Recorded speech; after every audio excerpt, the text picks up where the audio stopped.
So what is the biggest mistake that people make when buying a car? Yeah, and that's such a good question because there's so many of them. Number one is you always got to test drive the car. Okay. You wouldn't buy most people wouldn't buy a pair of shoes without trying them on. Is there somebody that doesn't test drive cars? There's a lot of people that come into the dealership and say, yeah, especially with the brand like I used to work for. I used to work for Lexus. Okay. Lexus every single year is number one in dependability, number one in experience, and it is arguably the most trusted brand in the business. Okay. So what happens is we would have people that would come in and they would say, I've had 5 of these cars. I know how it drives. I know I'm going to like it. I don't want to drive it.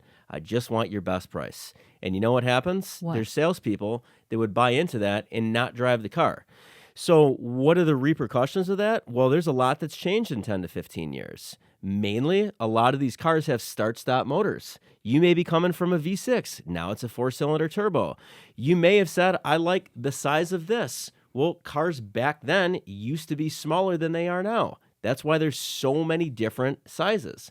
So people would make the mistake of not driving it, and you can't return a car. So now all of a sudden somebody spends hours and hours and hours negotiating over a car that they may or may not even like. So number one, you always want to drive the car. Number two is you always need to make sure that you have an idea of where you'd like to be at payments.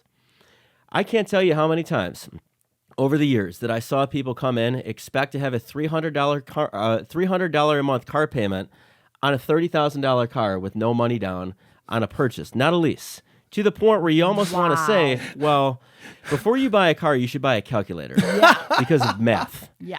So I'll keep you at 300, except it's going to be bi-weekly as opposed to monthly. Does that work for you? Wow. So, you always want to make sure, because this is something that you're going to keep for a while. You always want to make sure that you at least know it. And the only way to know it is to get up and actually drive it.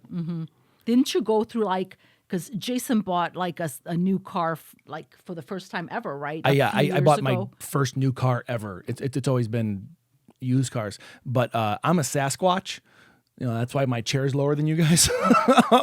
And I just don't fit in cars. So when I found a car, it came down to 2 cars. And now it just came down to where it was at. But still, when I got the car that I bought, regardless that wasn't the one I test drove, I still took it for a ride because I was terrified I might not fit. You always have to. We see this a lot. I worked the auto show for many years.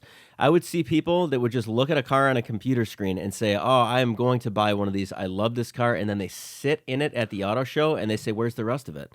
Who can fit in this thing? Where's the rest of it? So it's funny. interesting. So again, and this is where the whole concept of not really selling, serving really comes into play. Because if you genuinely want to help somebody make the right decision so they don't lose their tail on a car that's not going to be worth anywhere near what they paid for it, the only way to do that is to figure out what they want and then give it to them.